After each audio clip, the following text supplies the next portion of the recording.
content of this program is intended for people who are blind and print impaired. Hello and welcome to our November 2023 edition of Heard Any Good Books Lately, a program from the North Carolina Reading Service. I'm George Douglas. This program is brought to you by the Friends of the State Library of North Carolina, Accessible Books and Library Services, an organization of citizens, volunteers, and patrons, all interested in supporting the library and the services it provides. The Friends Group was founded in 1989 and now has more than 300 members across North Carolina.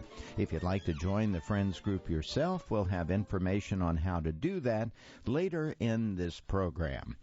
The program is all about books available from the State Library of North Carolina, Accessible Books and Library Services. The library has more than 86,000 titles in its collection. Books and magazines are available in large print, braille, and talking books as well. The library also has more than 11,000 patrons across the state. And if you're not a patron but are interested in becoming one, I'll have more information at the end of this program as well. This month, we'll look at some of the most popular books checked out in the month of October at the State Library of North Carolina, Accessible Books and Library Services. Let's begin the program this time with a look at a new book, a Tom Clancy Jack Ryan novel entitled Red Winter by Mark Cameron. Here's the plot for this one. Not too many months after dispatching a tricky submarine issue in the hunt for Red October, young Jack Ryan faces a deadly East German foe.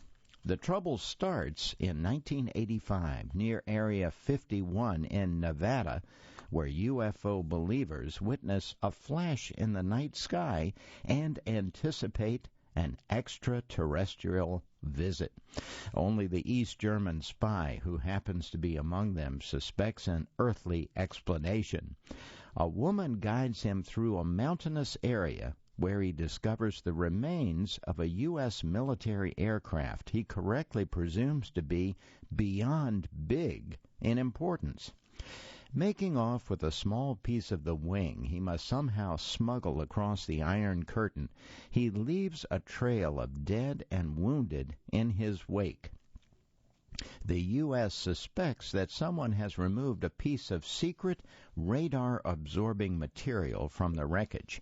Meanwhile, in West Berlin, a low-level Foreign Service officer is asked to meet a possible defector, an encounter that takes a terrible turn. Meanwhile, this story has lots of meanwhiles.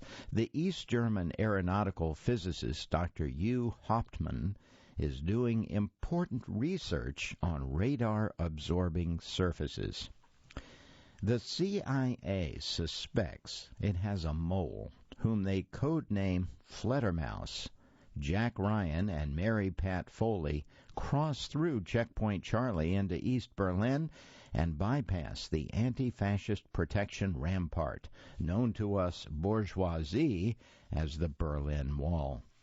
There they face a peck of trouble, but luckily Ryan wasn't exactly a neophyte when it came to hairy situations, nor is Foley to be mistaken for a shrinking violet.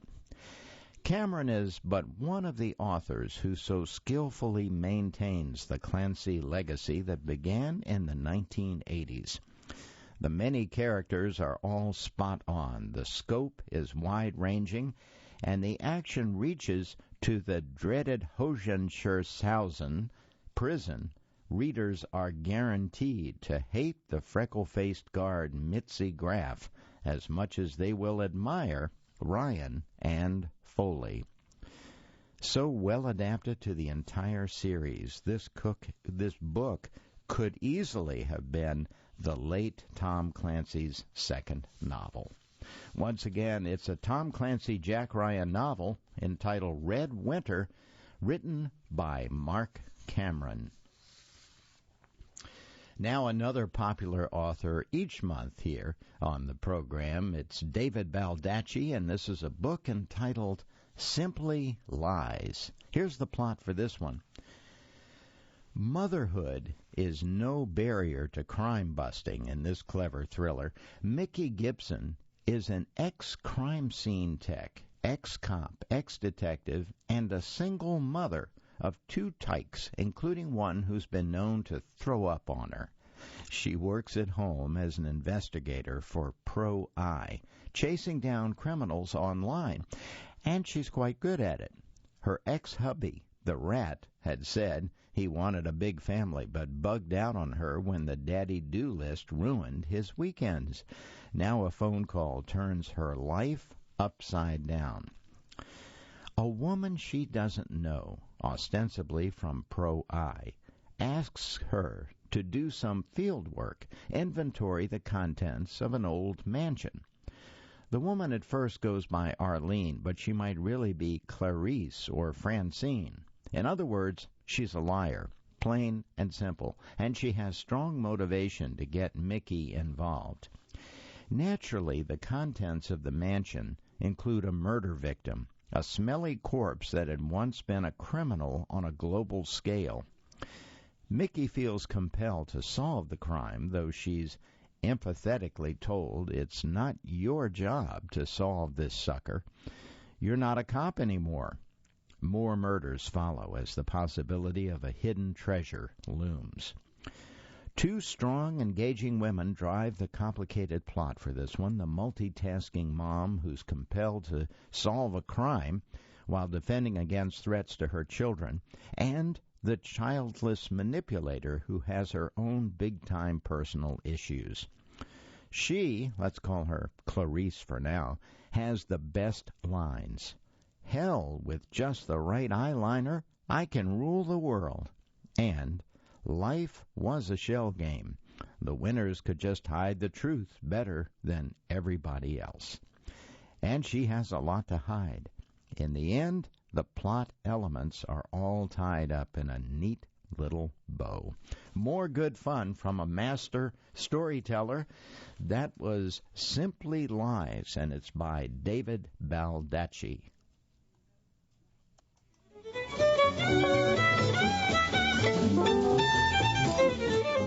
Now we have a couple of books this month that are from the very popular author James Patterson. He's always on the top 10 list.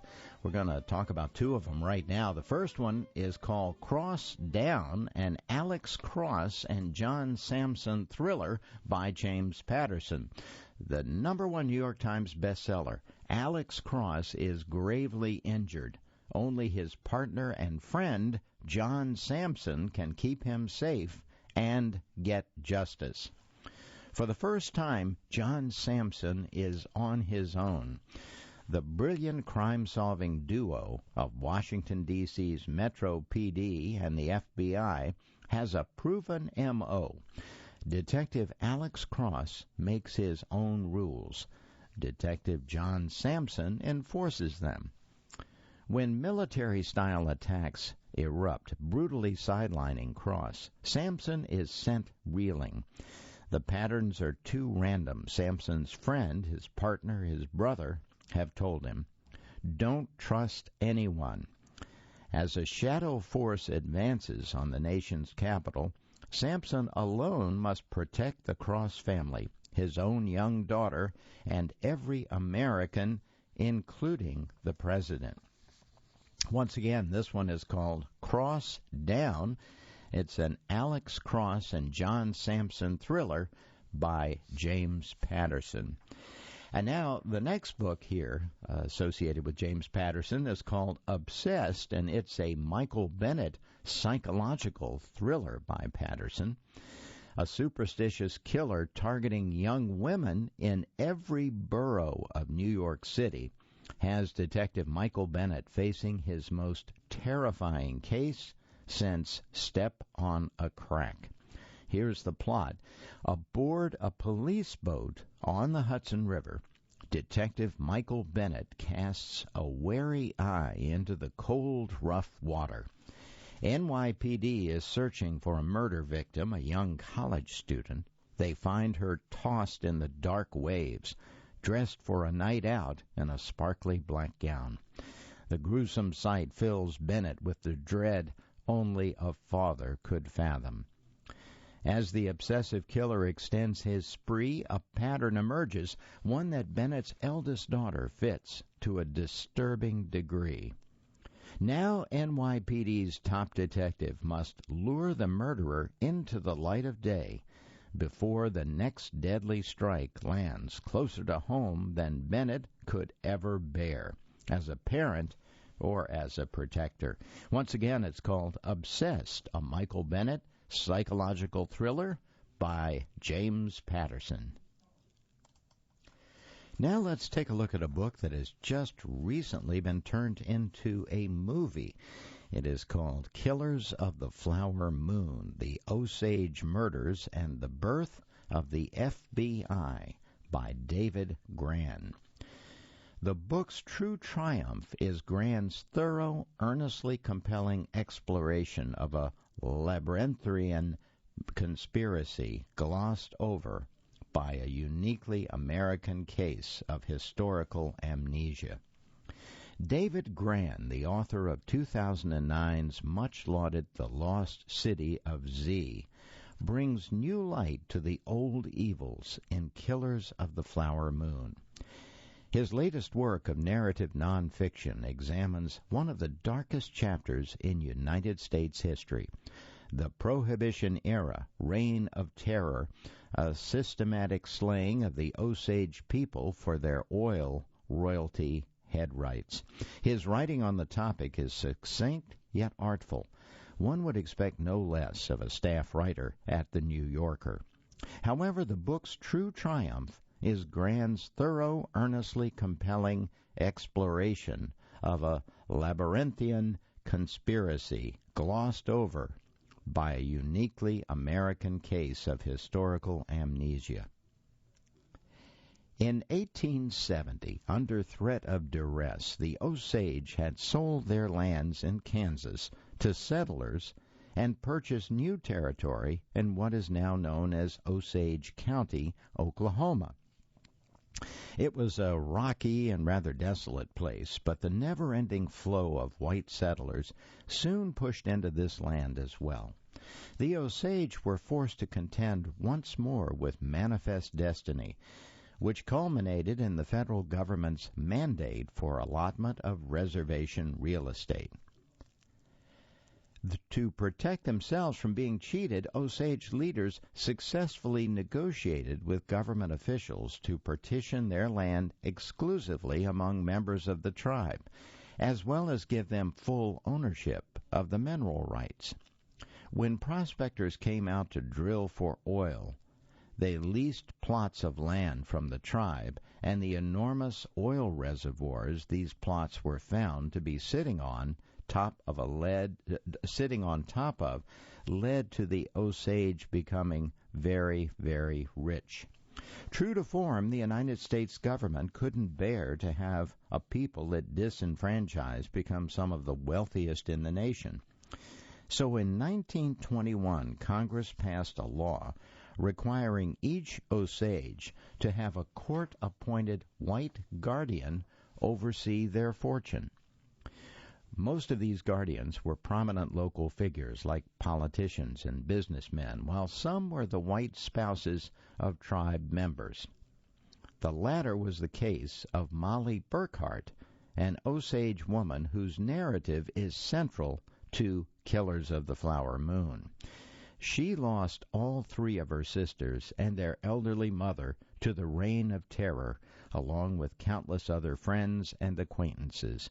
These murder cases were neglected by local law enforcement officials who were either poorly trained, racist, corrupt, or some combination of the three.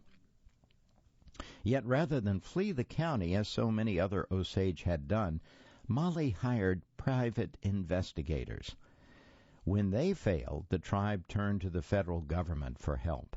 A fledgling agency then known as the Bureau of Investigations, and its young director, J. Edgar Hoover, who was determined to carve out a place for his department as well as make a name for himself. stepped up to investigate the crimes against the Osage. The treachery they uncovered was shocking. Official estimates put the death toll at nearly 60 people, but that would hardly be the end of this sordid story. One of the most effective aspects of Killers of the Flower Moon is how Gran writes about his own research for the book. In Chronicle 3, The Reporter, which occupies little more than an eighth of the text's entirety, he allows the reader to accompany him on his journey to Osage County, where he interviews historians and descendants of those who lived during the Reign of Terror. This final section of the book unpacks the Osage murders, revealing in this decades-old sensational true crime story an indicator of what is and has always been wrong with America. The book was reviewed by Alex Dowbich on April 19th, 2017, and once again, the name of the book is The Killers of the Flower Moon, The Osage Murders and the Birth of the FBI by David Gran, and a book that is now being turned into a movie.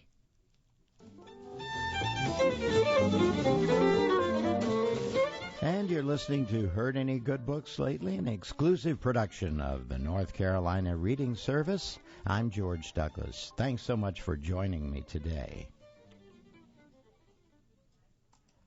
Now, once again on the program for this month, we'll turn back to James Patterson. This is a book entitled The House of Wolves. The murder of a billionaire patriarch triggers a bloody battle for control of his empire. For fans of Succession, Yellowstone, and #1 best-selling duo James Patterson and Mike Lupica. Here's the plot for this one. Joe Wolf applies a cutthroat determination to his life's work, from to building a California business empire to parenting 3 sons and a daughter. Kill or be killed. So when the patriarch takes a deadly cruise on San Francisco Bay, Joe Wolf's bloodline becomes SFPD's lifeline. Detective Ben Cantor trails the pack of wolves as the siblings vie for control of their legacy of power and assets. All 4 have the means and the motive to commit murder, but only one of them is most like Joe Wolf. Only one of them earned their father's love. Lurking in the shadows is the real alpha wolf. That creature survives on instinct and desire to kill all the wolves dead. Once again, it's called The House of Wolves by James Patterson.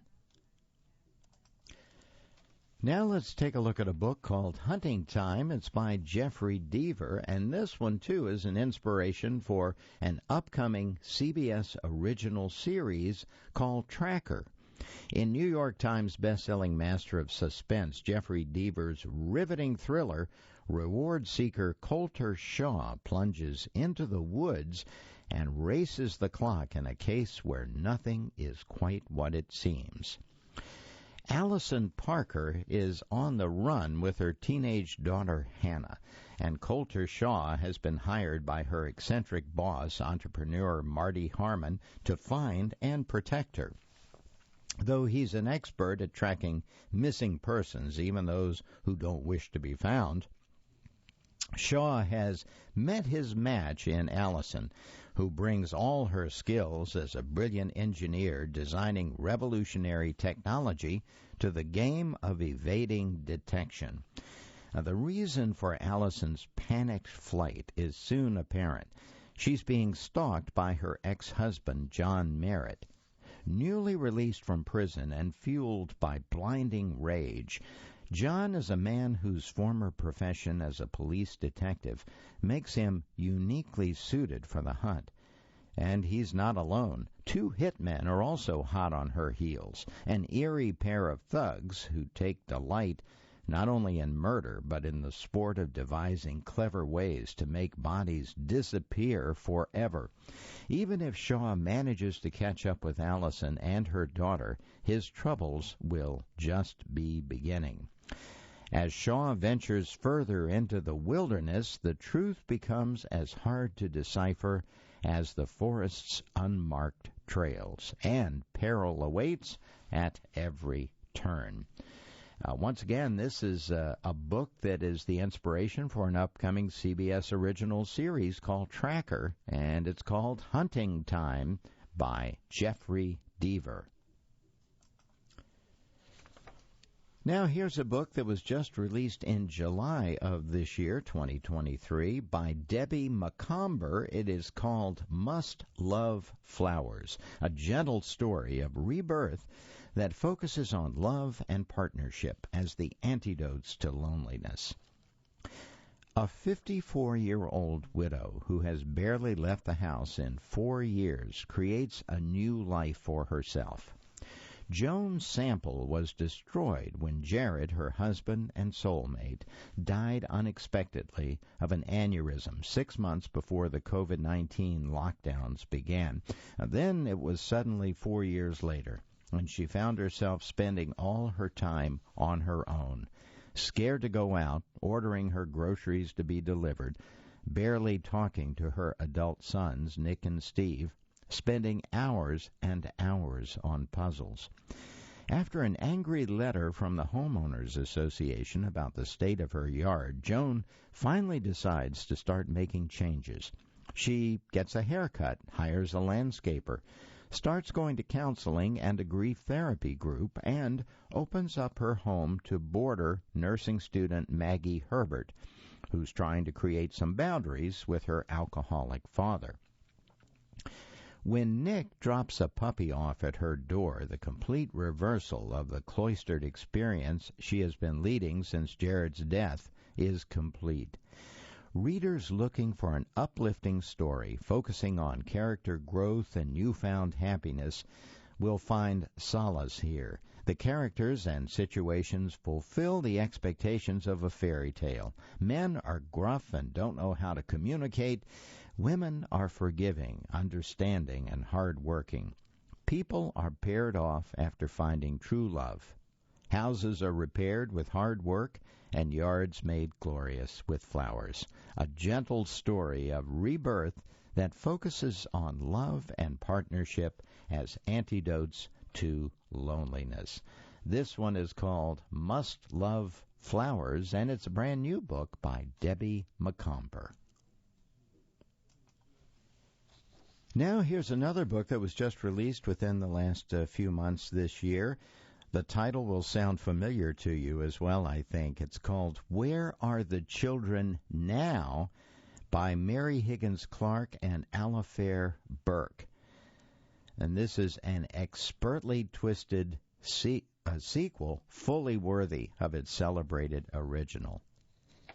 How do you extend the work of a deceased author who mostly avoided continuing characters? Burke, who collaborated with Clark on several novels before her passing, comes up with a most ingenious way.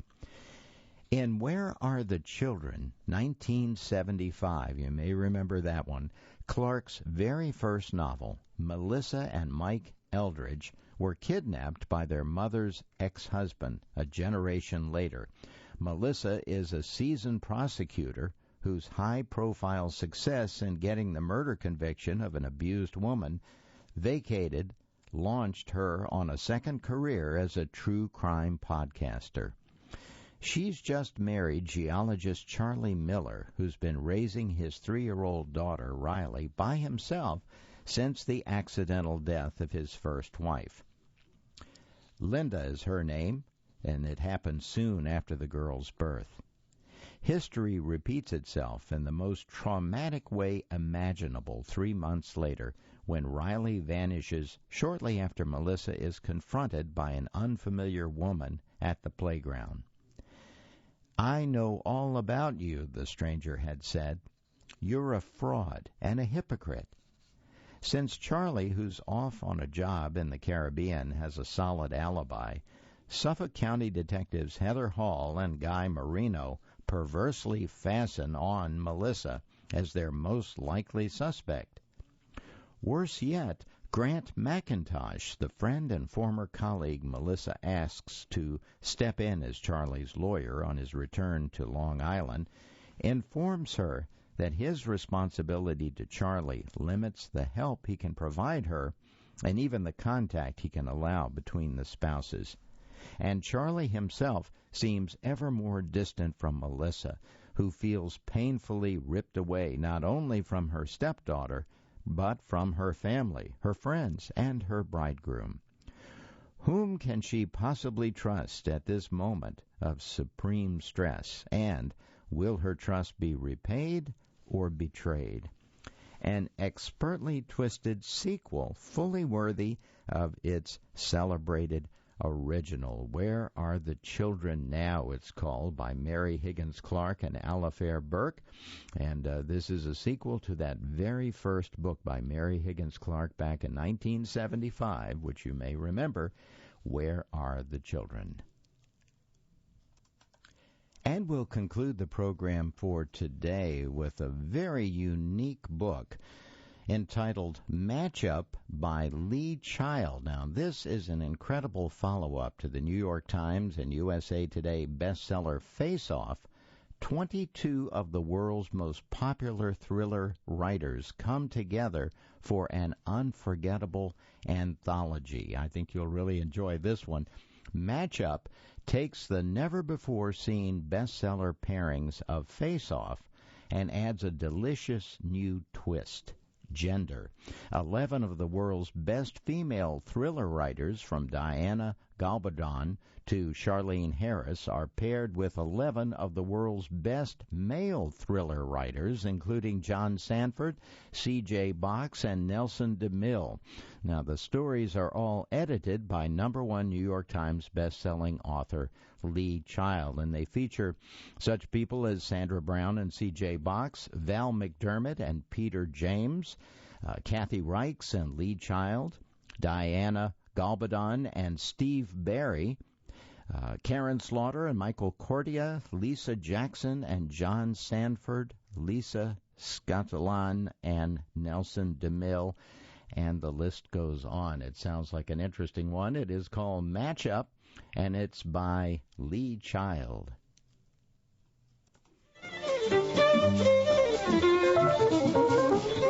And that's all the time we have for this month's edition of Heard Any Good Books Lately.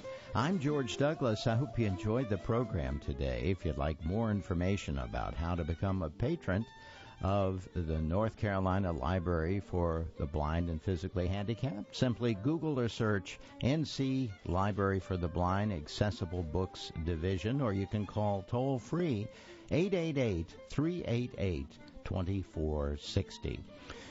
You can also use those same numbers and website as well to join the Friends of the North Carolina Library for the Blind and Physically Handicapped. The State Library for Accessible Books is now called. It is that wonderful organization that sponsors this monthly feature on books.